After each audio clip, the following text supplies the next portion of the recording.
Assalamualaikum warahmatullah. Disebutkan oleh sebagian di antara ulama yang fokus pada perkara tazkiyatun nafs, salah satu pentingnya kita terus belajar tazkiyatun nafs itu adalah menajamkan basirah. Menajamkan apa? Basirah. Basirah itu apa? Basor itu mata, atau ain itu mata, tapi kalau ain itu lebih kepada bendanya, kalau basor itu kepada fungsinya, penglihatan. Nah, tapi ketika bermakna basirah, basirah itu adalah kekuatan pandangan yang dengan pandangan itu kita melihat kejadian apapun tajam. Jadi kalau menjadi orang yang menghadapi suatu fenomena tertentu, dia insya Allah lebih hati-hati, pandangannya lebih tajam, dan pandangannya lebih jauh dibanding orang yang tidak pernah ngaji. Sehingga itulah para ulama dari zaman ke zaman, itu orang yang hidupnya paling tenang, hidupnya paling nyaman, dan sikap mereka jarang di kemudian hari memunculkan penyesalan. Jarang. Kenapa? Karena mereka punya ketajaman basirah, pola pikir, cara pandang yang tajam. Maka itu namanya apa? Basirah. Basirah itu ketajaman pandangan. Jadi melihat sesuatu itu dia seakan-akan mendapatkan furqan dari Allah. Apa itu furqan? Bisa ngelihat ini baik atau buruk, ini perlu saya ikuti atau perlu saya tinggalkan, perkara ini mendatangkan manfaat atau akan memunculkan kemudaratan untuk diri saya. Itu basirah yang munculnya bukan sekedar dari ilmu, tapi maaf, kedewasaan berpikir, luasnya pergaulan, dan kemudian muncul karena jernihnya hati dari kotoran dan dosa. Maka disebutkan dalam Al-Quran, innahu la ta'mal absar walakin ta'ma al-qulubul lati fis sudur. Yang buta itu bukan mata, tapi yang buta itu adalah hati yang tersimpan di dalam dada. Nah, maka orang kalau yang buta sekedar matanya, dia masih bisa ngelihat, dalam artian melihat kebaikan untuk dirinya. Tapi kalau yang sudah buta adalah hatinya, karena kallabal rana ala qulubihim ma kanu yaksibun. Hatinya tertutup dengan ran. Ran itu bukan bensin, ron berapa, bukan. Ran itu artinya penutup yang menghalangi hati dari pandangan basirah. Kallabal, Allah katakan itu menjadi apa? Ran, hatinya tertutup. Ala qulubihim, di dalam hati mereka, makanu yaksibun, atas apa yang mereka lakukan. Nah, maka para ulama mengatakan orang apabila ingin memiliki ketajaman berpikir, ketajaman pandangan, ketajaman di dalam menilai sesuatu, tidak boleh berhenti membersihkan hati dari kotorannya. Nah, maka salah satu yang kita harapkan dari pengajian tazkiyatun nafs ini adalah apa? Menajamkan pandangan supaya kita tidak gampang tertipu. Nah, maka itu salah satu yang kita harapkan dari mengkaji tazkiyatun nafs, pensucian jiwa. Barakallahu fikum. Kita lanjutkan hadirin sekalian, silakan ibu-ibu dan jamaah sekalian buka pada halaman yang ke-53. Ketika disebutkan oleh Asy-Syaikh Ad-Doktor Ahmad Farid hafizahullahu taala perkara-perkara yang menjadi asupan gizi untuk hati kita. Yang pertama dikatakan di sana apa? Zikrullah. Dan zikir ini sudah paling top. Bahkan dikatakan anja min azabillah. Tidak ada perkara yang paling menyelamatkan dari azab kecuali zikir. Artinya apa? Yang paling kuat, tameng yang paling hebat untuk menolak datangnya bala, itu zikir namanya. Anja min azabillah. Maka orang kalau lisannya senantiasa zikir, orang yang paling selamat ketika hidup di dunia. Ngelihat sesuatu, zikir. Sedang duduk, zikir. Alladzina yadhkurunallaha qiyaman wa qu'udan wa ala junubihim. Yaitu orang yang senantiasa zikir kepada Allah qiyaman, ketika dia sedang berdiri. Berdiri artinya apa? Bisa jadi fisiknya berdiri, bisa jadi sedang beraktivitas. Tetap zikir. Maka Amirul Mukminin Ali ibnu Abi Thalib radhiyallahu anhu ketika ditanya bagaimana keadaan orang zikir yang paling keren, apa jawabannya Amirul Mukminin Ali ibnu Abi Thalib? Dikatakan zikir fil arkan, zikir ketika semua tubuh kalian bergerak. Karena orang kalau pas kerja tidak pakai zikir, yo ngawur kerjanya. Orang ketika berumah tangga tidak pakai zikir, rusak rumah tangganya. Orang ketika melakukan apapun, baik perkara duniawi maupun ukhrawi, tapi kemudian kehilangan zikir, maka tidak baik hasil akhirnya. Alladzina yadhkurunallaha qiyaman wa qu'udan. Qu'ud artinya apa? Duduk. Duduk artinya apa? Ketika dia sedang berhenti dari aktivitas pergerakan. Jadi duduknya itu tafakkur. Duduknya apa? Tafakkur. Duduk dia hatinya berzikir. Duduk dia pikirannya berfikir. Duduk dia tapi lisannya tidak berhenti dari zikir. Wa ala junubihim. Bahkan pun ketika mereka berbaring. Apa maksudnya? Ketika mereka istirahat pun tidak pernah terhenti dari zikir. Apa dalilnya? Ada doa sebelum tidur. Nggih napa mboten? Ada doa ketika ngelilir. Ngelilir itu terbangun sejenak ketika tengah-tengahnya sedang tidur. Dan ada doa ketika bangun tidur. Nah, itulah orang yang paling selamat dari azabnya Allah Subhanahu wa ta'ala. Nah, maka disebutkan dalam kitab Al-Wabilus Sayyib, Al-Imam Ibnul Qayyim mengatakan di antara faedah zikir, nomor 1, zikir itu makanan pokoknya hati. Sebagaimana makanan pokoknya fisik itu apa kalau orang Indonesia? Nah, keumumannya apa? Nasi. Yang kedua, zikir dapat mengalahkan setan. A'udzubillahi minasy syaitonir rajim. Begitu pula ketika Abu Hurairah menjaga Baitul Mal, kemudian kok secara 3 hari berturut-turut harta di Baitul Mal berkurang. Dalam keadaan gemboknya tidak rusak, pintunya tidak rusak, jendelanya tidak rusak.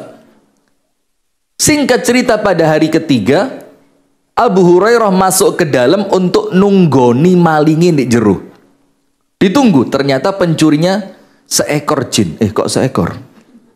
Sebatang, seonggok, sebutir, sehelai, ngawur kabeh. Ternyata pencurinya apa? Sesosok jin. Paling aman sesosok jin. Ditangkap. Wallahu a'lam cara nangkepnya bagaimana. Saya belum pernah baca syarah tentang hadis ini. Ditangkap sama Abu Hurairah. Apa yang terjadi?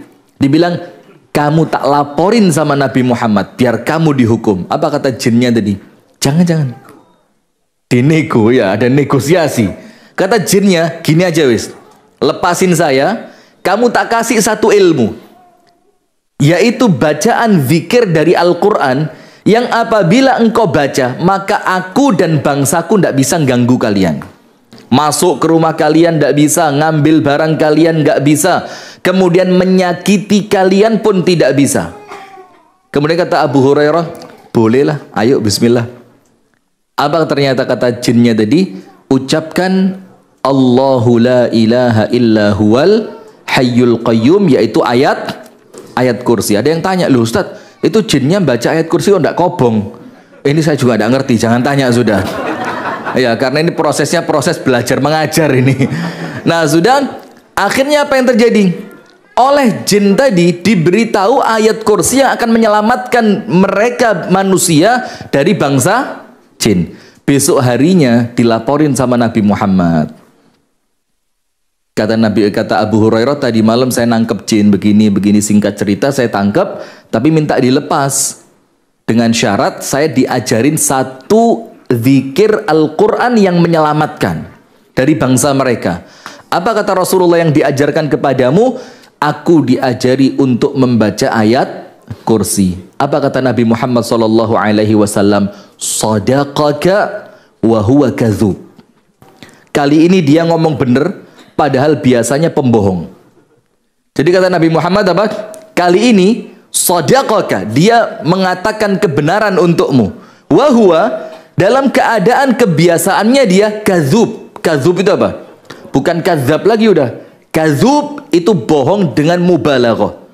Jadi lebih banyak bohongnya dibanding ngomongnya. Nah, maka zikir dapat menyelamatkan. Yang ketiga, zikir mendatangkan ridho dari Allah. Kalimatan, ada dua kalimat, ringan di lisan, berat di timbangan, dicintai oleh Allah yang Maha Rahman. Subhanallahi wa bihamdihi, subhanallahil azim. Zikir dapat menghilangkan duka cita. Orang lek sumpek-sumpek, sedih, galau, ndak tahu di kamar ndak enak, keluar ke depan risau, mau jalan sama temen nampaknya yo ndak nyaman, bingung gitu. Susah juga orang kalau sudah sumpek itu susah. Maka apa obatnya? Zikir. Zikir dapat menyinari hati dan wajah, memberikan wibawa, kenikmatan, keceriaan bagi orang yang melakukannya. Jadi Allah jadikan kehidupannya itu penuh warna, bukan warna pelangi tapi ya. Penuh apa? Penuh warna, senantiasa ceria, menyenangkan, bahagia. Kemudian Allah juga akan mengingat hamba yang mengingatnya. Ini oleh Allah dibalas al-jaza'u min jinsil amal. Apa yang kamu amalkan sesuai dengan balasan yang akan kamu dapatkan. Jadi kalau kamu mengingat Allah, Allah akan apa? Mengingatmu. Dan ingat, Allah kalau ingat kepada kita, ingatnya bukan sekedar ingat, tapi apa? Mengingat Anda dengan pertolongannya, mengingat Anda dengan rahmatnya, mengingat Anda dengan keberkahannya, mengingat Anda dengan ampunannya, mengingat Anda dengan memberikan kemudahannya. Jadi bukan seperti saya ingat Pak Desol atau saya ingat Pak Imam atau yang lain lah. Tapi ketika Allah ingat kepada kita, itu maka Allah curahkan rahmat, maghfirah, pertolongan, kebahagiaan, semuanya Allah berikan kepada orang yang senantiasa diingat oleh Allah. Maka ayatnya berbunyi Al-Baqarah 152, fadhkuruni adzkurkum. Ini langsung. Ingatlah kalian kepadaku, langsung aku ingat kepada kalian, kata Allah. Washkuruli wala takfurun, dan bersyukurlah kalian dan janganlah kalian melakukan kekufuran. Meski zikir terbilang ibadah yang mudah, namun balasan dan keutamaannya tidak sama dengan amalan yang lain. Masih ingat saya bacakan kemarin satu hadis, ala ukhbirukum bi khairi a'malikum, amalan yang terbaik, wa azkaha inda malikikum, yang paling suci ketika kita persembahkan di hadapan Allah, wa arfa'iha fi darajatikum, yang paling cepat ngangkat derajat kalian, wa khairun lakum min infaqiz zahabi wal wariq, lebih utama dibandingkan infak emas ataupun perak, wa khairun lakum min an talqau aduwakum fatadribu a'naqahum wa yadribu a'naqakum, lebih baik dibanding berangkat perang kalian bunuh musuh atau kalian yang dibunuh oleh musuh. Ini amalannya luar biasa, lebih baik dari jihad, lebih baik dari emas dan perak, lebih utama dibandingkan amalan-amalan yang lain. Kemudian mendatangkan cinta, meninggikan derajat, mengalahkan amalan-amalan yang besar-besar. Ternyata amalan itu apa? Zikrullahi ta'ala. Sampai Rasulullah bersabda ketika berjalan, melihat satu gunung namanya Jumdan. Gunung apa? Jumdan. Rasul bilang, siru. Siru itu Rasul nyuruh sahabatnya cepet-cepet. Siru. Ayo jalan cepet, jangan lembek, kata Rasulullah. Hadza Jumdan. Ini gunung namanya Jumdan. Artinya kalian sudah mendekati tujuan kalian. Ayo cepet. Kenapa begitu? Kenapa para sahabat disuruh cepet-cepet? Sabaqal mufarridun. Karena kalian telah didahului, kalau bahasa Jawanya diselip. Nggak mau saya. Diselip. Dilanggar. Pakai sistem itu. Didahului paling aman sudah ya. Kalian telah didahului oleh al-mufarridun. Sahabat Nabi tidak terima, Pak. Lulu. Kami sahabatmu ya Rasul. Kami yang paling dekat dengan dirimu. Kami yang paling menyamai amalanmu. Kok engkau katakan ada yang mendahului kami? Tidak terima sahabat Nabi. Mereka tanya, wa manil mufarriduna ya Rasulullah? Wa mal mufarridun? Siapa al-mufarridun, orang yang mendahului kami? Siapa? Maksudnya para sahabat tak uber mereka. Tak kejar mereka. Saya tidak mau ketinggalan sama seorang pun. Itulah ucapannya Imam Hasan Al-Basri. Idza sabaqaka ahadun fi amri dunya fatrukhu.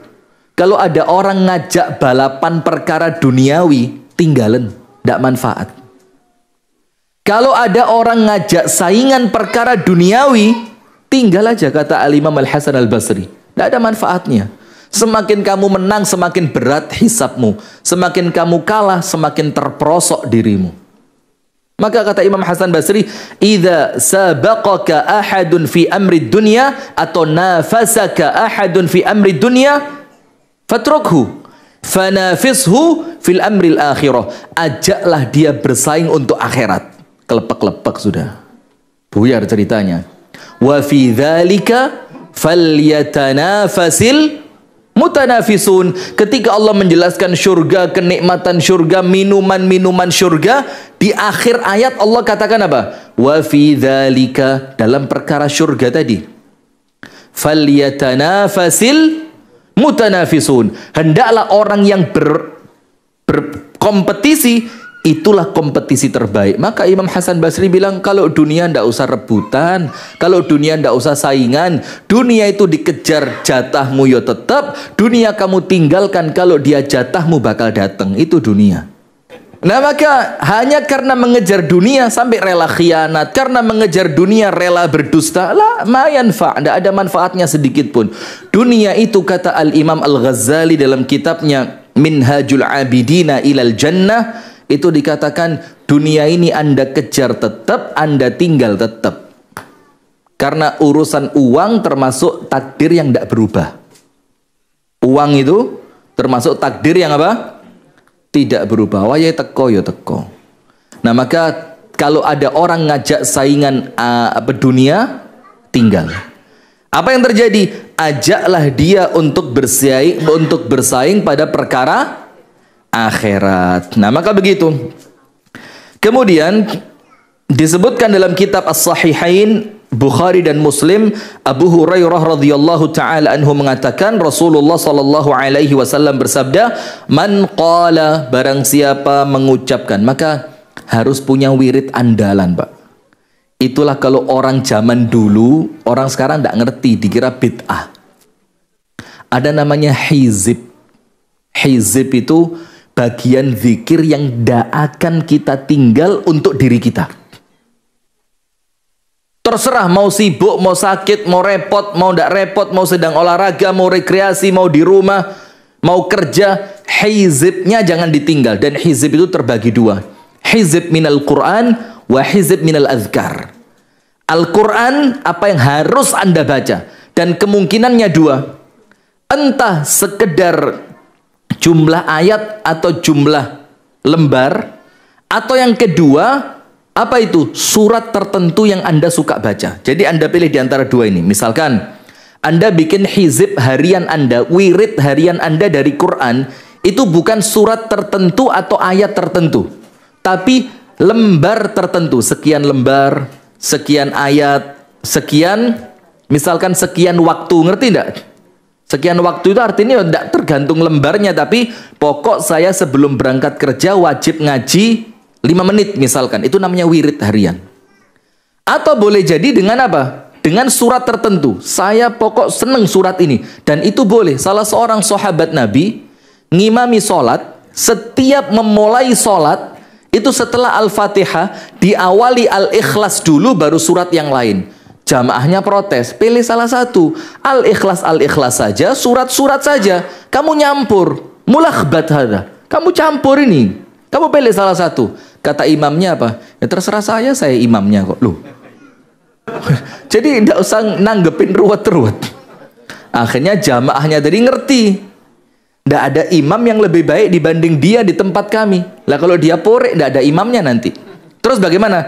Dilaporkan sama Nabi Muhammad. Dibilang imam di tempat kami, bacaan suratnya itu rodok nyeleneh. Bagaimana itu? Kalau umumnya orang pilih salah satu. Ini dicampur. Al-Ikhlas dulu, baru kemudian baca surat. Rakaat kedua begitu lagi. Al-Ikhlas dulu, baru kemudian baca surat. Maka Rasul tolong diberitahu, dipanggil sama Rasulullah, ditanya, datang kabar kepada saya begini dan begitu. Dia bilang, iya memang. Rasul bilang, ma hamalaka ala dzalik? Kenapa kamu baca Al-Ikhlas terus? Dibilang apa? Surat Al-Ikhlas ini surat yang saya cintai. Karena mengandung sifat-sifat Allah yang Maha Rahman. Qul huwallahu ahad, Allahus samad, lam yalid walam yulad walam yakul lahu kufuwan ahad. Semuanya berbicara tentang Allah. Maka saya senang. Maka kata Rasulullah, hubbuka iyyaha ja'alallahu yuhibbuk. Kecintaanmu pada suratul Ikhlas menjadikan kamu dicintai oleh Allah. Dibolehkan sama Nabi Muhammad pilih surat yang sesuai yang kita condong. Kayak suka saya sama surat ini kayak enak gitu, dibacanya kayak nyaman, kayak masuk ke dalam. Itu wirid harian minal Quran. Yang kedua, wa minal azkar. Dari apa? Zikir. Dari zikir. Kalau zikir itu Al-Quran termasuk zikir, tapi yang dimaksudkan apa? Zikir dari hadis Rasulullah Muhammad sallallahu alaihi wasallam. Nah, maka itu dibaca. Maka salah satu yang Rasul sabdakan adalah zikir apa? La ilaha illallah wahdahu la syarika lah, lahul mulku wa lahul hamdu wa huwa ala kulli syai'in qadir. Ini kan umum ini kan? Apal semua kan? La ilaha illallah wahdahu la syarika lah, lahul mulku wa lahul hamdu wa huwa ala kulli syai'in qadir. Apa artinya? La ilaha illallah, tidak ada yang berhak diibadai kecuali Allah. Wahdah, satu-satunya hanya Allah. Dan Allah senang digituin, Pak. Allah itu senang ketika dinomorsatukan. Sampai ketika ada orang minta ampun kepada Allah, kemudian di akhir permohonan ampunnya dia mengucapkan apa? Fa innahu la yaghfiru dzunuba illa anta. Kenapa saya mohon ampun kepadamu ya Allah? Karena saya ngerti Engkaulah satu-satunya yang mampu mengampuni. Allah senyum terus diampuni. Dalam riwayat yang sahih. Jadi kalau ada kalimat tidak harus pakai bahasa Arab. Ya pakai bahasa Indonesia juga boleh. Ngaku, karena ya Allah tidak ada yang bisa mengampuni saya ya Rabb kecuali Engkau. Maka Allah seketika itu apa? Tersenyum. Kemudian dosa panjenengan langsung habis semua. Nah sudah, barang siapa mengucapkan itu, la ilaha illallah, tidak ada yang berhak diibadai kecuali Allah. Wahdah, Allah satu-satunya sudah. Tidak akan kita menduakan Allah. Seperti ayat yang mengatakan apa? Inna salati wa nusuki wa mahyaya wa mamati lillahi rabbil alamin. Tidak berhenti sampai situ. Kita tambahi apa? La syarikalah, tidak ada sekutu bagi Allah. Ya wes, Engkau ya Allah satu-satunya. Iyyaka na'budu wa iyyaka nasta'in. Kita dididik untuk senantiasa menomorsatukan dan mengesahkan Allah. Tidak ada lain selain Allah sudah. Selamat. Setelah enak. La syarikalah, tidak ada yang menjadi sekutu bagi Allah. Jadi ini pengulangan saja. Ada 3 yang diulang. La ilaha illallah, tidak ada yang berhak diibadai kecuali. Ini sama. Wahdah, Allah cuma satu. La syarikalah, tidak ada sekutu bagi Allah. Ini satu kata diulang berapa kali? 3 kali. Dalam tanda kutip, ini nyenengno Gusti Allah. Dan ketika Anda menyenangkan Allah, pasti Allah yang maha adil, Allah yang maha syakur akan membalas Anda dengan apa? Dengan berlipat ganda kebahagiaan. Lahul mulku, semua kekuasaan di tangan siapa? Allah. Allahumma malikal mulki tu'til mulka man tasha wa tanzi'ul mulka mimman tasha wa tu'izzu man tasha wa tudhillu man tasha biyadikal khair innaka ala kulli syai'in qadir. Enggak usah ruwet. Enggak usah ruwet. Mau Anda dihina wong sak donya, kalau Allah pengen Anda mulia, mulia Anda. Uwais Al-Qarni kurang hina apa di mata manusia? Sampai Amirul Mukminin Umar itu ketika mencari Uwais, kata kepala rombongannya apa? La narfa'u laka Uwaisan illa rajulun fihi jinnah taraknahu fi naqatina ala arba'ati dananir. Kamu nyari Uwais? Ada sih, kata kepala rombongan dari Yaman nih, dari kabilah Murad, dari kabilah Qarn. Ada di tempat kami, ada namanya Uwais. Tapi yo mosok yang itu kalau kami lihat itu fihi jinnah, nampaknya sedikit majnun, sedikit gila. Ini penilaiannya orang. Wa taraknahu ala naqatina, dan kami tinggalkan dia jaga parkir unta. Ala arba'ati dananir, dengan bayaran 4 dinar. 1 dinar itu sekarang 3 juta. Berarti lek petang dinar tukang parkir di zaman Umar itu bayarannya 12 juta. Bukan 1 bulan, sekali. Maka kalaupun Anda jadi tukang parkir milio di zamannya Umar saja. Soge, asli soge. Tapi ya subhanallah, zaman sudah berubah ya. Sudah? Maka di mata manusia tidak dilihat. Tapi ketika Allah ingin memuliakan, sampai yang titip pesan Nabi Muhammad, Umar, dinasihati semuanya, Abu Bakar, Umar, nanti kalau kamu ketemu seorang laki-laki namanya Uwais dari Yaman, dari kabilah Qarn, dari kabilah Murad, mintalah kepadanya untuk memohonkan ampun kepadamu, untukmu kepada Allah. Padahal kalau ngomong mulia Pak, nun sewu nggih, dalam akidah Ahlussunnah wal Jamaah, sahabat itu lebih mulia dibanding tabi'in. Nggih napa nggih? Ini tabi'in disuruh mendoakan sahabat. Seakan-akan sahabat kalah manjur doanya dibanding tabi'in. Karena apa? Allah sudah ingin memuliakan. Nah sudah. Lahul mulku wa lahul hamdu. Segala kerajaan milik Allah dan segala pujian untuk Allah. Wa huwa ala kulli syai'in qadir. Sakjane, Pak. Pucuk etok. Ndak boleh bahasa Jawa, bahasa Indonesia. Saya dimarahi sama Abu Shanum. Ngetoke angel tat. Loh kan yang ngetok ente bukan ana. Kalau ente yang susah jangan curhat ke saya dong. Curhatnya hanya kepada Allah. Ibu-ibu sekarang begitu lebay. Curhatnya hanya kepada Allah tapi ditulis di status. Apa ini?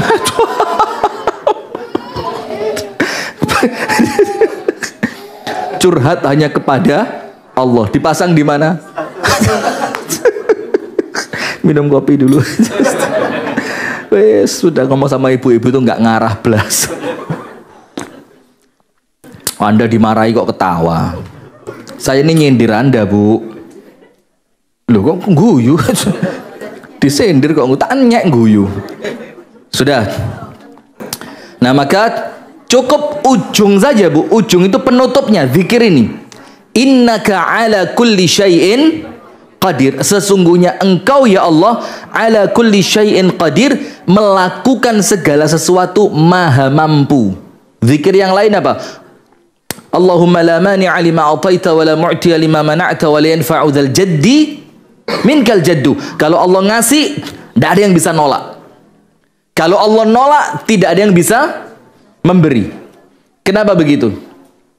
Karena tidak ada kekuatan kecuali milik Allah. Nah, terakhirnya itu bikin Anda tidak perlu menjilat manusia.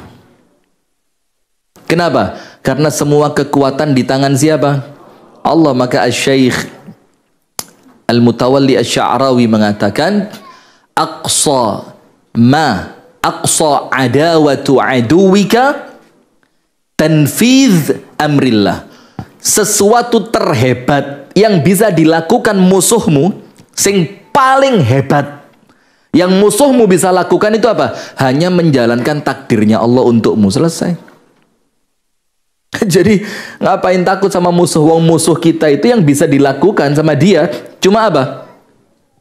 Paling hebat yang dia bisa lakukan sekedar menjalankan ketetapan Allah untuk siapa? Untuk kita. Innaka ala kulli syai'in qadir. Maka lihat, barang siapa membaca zikir ini, la ilaha illallah wahdahu la syarikalah, lahul mulku wa lahul hamdu wa huwa ala kulli syai'in qadir, dibaca 100 kali dalam satu hari. Artinya sampai disebutkan oleh para ulama termasuk Al-Imam An-Nawawi, itu boleh dicicil setiap selesai sholat 20. Oh ini bid'ah ini, nambahi zikir ba'da sholat ini. Ngawur maneh, subhanallah. Tidak ada. Sudah bisa dicicil setiap selesai sholat ditambahi 20, 5 kali sholat berapa? Lo kok pinter matematika nih? 100. Nah maka barang siapa membaca zikir ini 100 kali dalam satu hari, artinya 100 di sini minimal. Lebih boleh? Boleh. Setara dengan memerdekakan 10 budak. Dan Anda tahu keutamaannya memerdekakan budak apa? Setiap bagian tubuh budak itu sebagai ganti api neraka untuk Anda. Na'udzubillah. Jadi misalkan begini. Tangan Anda seharusnya oleh Allah diazab di dalam api neraka. Nas'alullah salamah wal afiyah. Maka ketika Anda bebaskan budak, maka seakan-akan oleh Allah tangannya budak tadi tebusan untuk tangan Anda. Maka tangan Anda selamat. Nah kalau budak yang Anda bebaskan kan gak mungkin tangan detok. Budak regomu piro? 200 juta, tak cicil selawe juta tangan sih. Kan tidak mungkin, orang beli budak itu kan langsung utuh begitu kan. Nah maka seluruh tubuh Anda dimerdekakan oleh Allah dari api neraka sebagaimana Anda bebaskan dia dari perbudakan. Nah ini bukan cuma satu, Allah sebutkan, Rasul sebutkan seperti memerdekakan 10 orang budak. Insya Allah selamat dari api neraka. Allahumma amin. Kemudian 100 kebaikan ditulis untuknya, 100 keburukan dihapus darinya, dan bacaan ini menjadi pelindung baginya dari gangguan setan hari itu sampai penutup hari, sampai tidur. Sampai tidur. Tidak ada seorang pun yang membawa amal yang lebih baik darinya selain orang yang mengamalkannya lebih banyak. Berarti boleh tidak lebih dari 100? Boleh, karena apa? Ini saingan, Pak. Panjenengan berapa? 100, saya 112. Kamu 112, saya 120. Kamu 120, saya 200. Karena apa? Tidak ada yang lebih baik kecuali orang yang membaca lebih dari orang tersebut. Kemudian Jabir meriwayatkan bahwa Nabi SAW bersabda, barang siapa membaca subhanallahi wa bihamdi, subhanallahi wa bihamdi, maka ditumbuhkan oleh Allah untuknya di surga satu pohon kurma untuk dia. Sekali subhanallah wa bihamdi, satu tanaman Anda keluar. Subhanallah wa bihamdi, satu tanaman Anda keluar. Gini, Anda biar ndak apa kurma, aku gak doyan kurma. Kok kaya enakan duren. Memang. Sekarang begini, panjenengan punya tanah. Tanah itu nilainya akan bertambah kalau di dalam tanah pelataran Anda itu ada pohon jatinya, ya apa enggak? Misalkan jatinya satu dan jatinya tua, sudah diameternya sudah sampai 50 cm, 60 cm, bahkan lebih dari itu. Maka tanah Anda nilainya tambah atau berkurang? Bertambah. Mesti iki tanahnya ombone 5.000 tapi ono jati ini 20. Jatinya 20, maka nilainya bertambah. Nah, begitu pula nilainya. Itu sekedar hitungan duniawi. Dan surga tidak bisa sedikit pun dibandingkan dengan dunia. Jauh lebih baik, lebih tinggi, lebih mulia, lebih hebat. Nah maka gambarannya itu sudah. Kalau Anda membaca subhanallah wa bihamdi sekali, tiba-tiba tanah Anda itu moro-moro metu durene sing wis siap panen. Semakin kalau bahasa hadisnya kurma, sama seperti ketika bahasa Al-Quran menceritakan tentang surga itu kan mengalir di bawahnya sungai-sungai, kemudian ada tanaman-tanaman yang buahnya mendekat kepada kita. Kata orang Jawa, pinggir Roma kayak ngono ya. Masuk surga ngono maneh. Nah, kalau orang desa mikirnya apa? Surga itu ya mall yang tinggi. Nah, kenapa dengan bahasa seperti itu? Karena yang waktu itu diajak berbicara orang-orang gurun pasir, orang-orang yang tidak pernah ngelihat ijo-ijoan yang keren. Nah, intinya surga itu paling menarik untuk manusia wis dengan apapun gambarannya. Karena apa? Mala ainun ra'at wala udhunun sami'at wala khatara ala qalbi bashar. Itu surga. Tidak pernah dilihat oleh mata, tidak pernah terdengar oleh telinga, dan tidak pernah sedikit pun terbersit di mana? Di hatinya manusia. Berarti apa yang pernah Anda lihat, apa yang pernah Anda dengar, apa yang pernah terbersit dalam hati, surga bukan itu. Intinya apa? Surga itu pasti nikmat. Nah, saya mau tanya dulu. Nikmat surga pertama yang Allah berikan kepada seorang hamba apa? Apa? Kesehatan. Ketoro loro ya. Jadi sesuai dengan pikirannya orang yang sedang. Coba. Apa-apa? Yang pertama yang Allah berikan kepada penghuni surga. Yang pertama kali Allah berikan kepada penghuni surga apa? Wa naza'na ma fi sudurihim min ghil ikhwanan ala sururin mutaqabilin. Yang pertama kali Allah beri kepada penghuni surga apa? Kebencian hatinya dicabut sama Allah. Jadi ngelihat semua orang itu bahagia. Wa naza'na ma fi sudurihim min ghil. Kebenciannya sudah dicabut, sehingga ketika masuk surga atine wis bening, sudah bersih, tidak punya kebencian, semua kenikmatan semakin nikmat. Maka orang yang paling nikmat di dunia, orang yang bisa menghadirkan surga di dalam dirinya. Apa itu? Tidak punya benci sama orang. Latihan, ya tidak bisa ngomong tok, tidak bisa latihan. Latihan, ngelihat orang itu cari positifnya. Maka salah satu ciri orang yang hatinya capek apa? Ngelihat orang itu yang dicari jeleknya. Itu ciri orang yang hatinya capek, wayai istirahat. Sementara Nabi Muhammad itu ngelihat pemabuk yang ketangkep untuk yang kesekian kalinya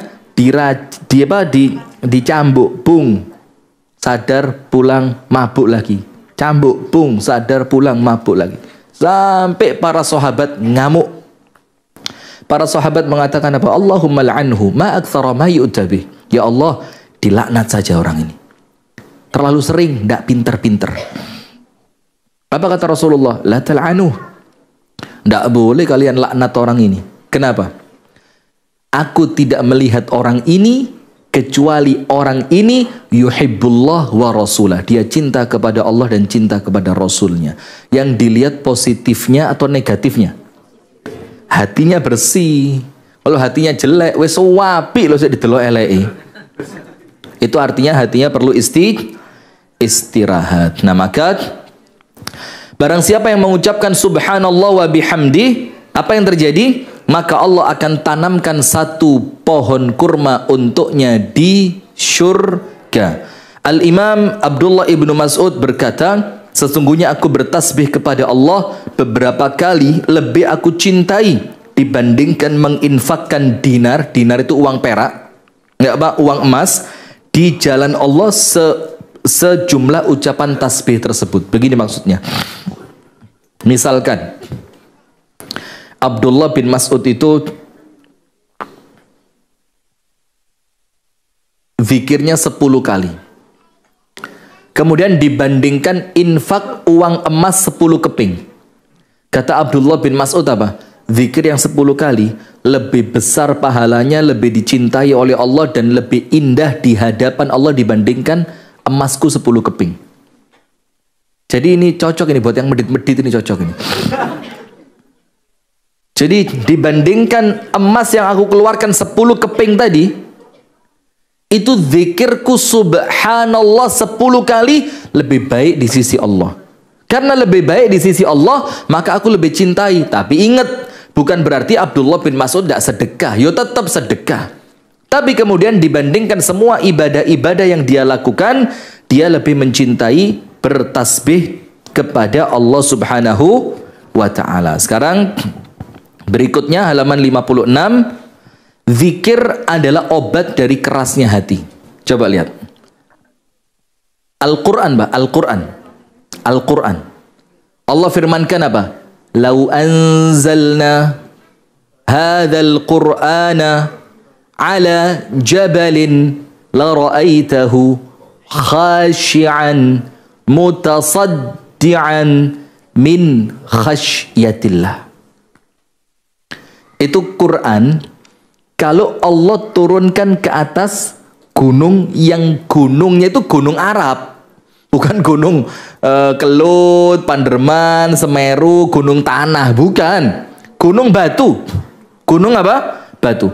Lau anzalna hadzal Qur'ana ala jabalin. Kalau Allah turunkan di atas gunung, la ra'aitahu khashi'a.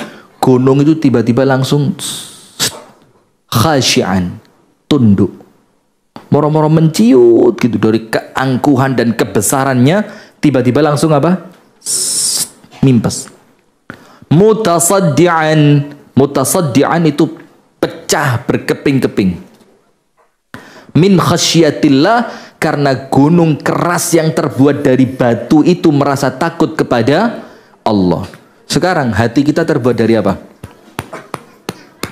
Ala fa inna fil jasadi mudghah. Mudghah itu apa? Segumpal darah. Darah. Satu-satu darah ya. Itu mosok kalau kena Quran tidak bisa tunduk. Alam ya'ni lil ladzina amanu an takhsha'a qulubuhum li dzikrillahi wa ma nazala minal haqq.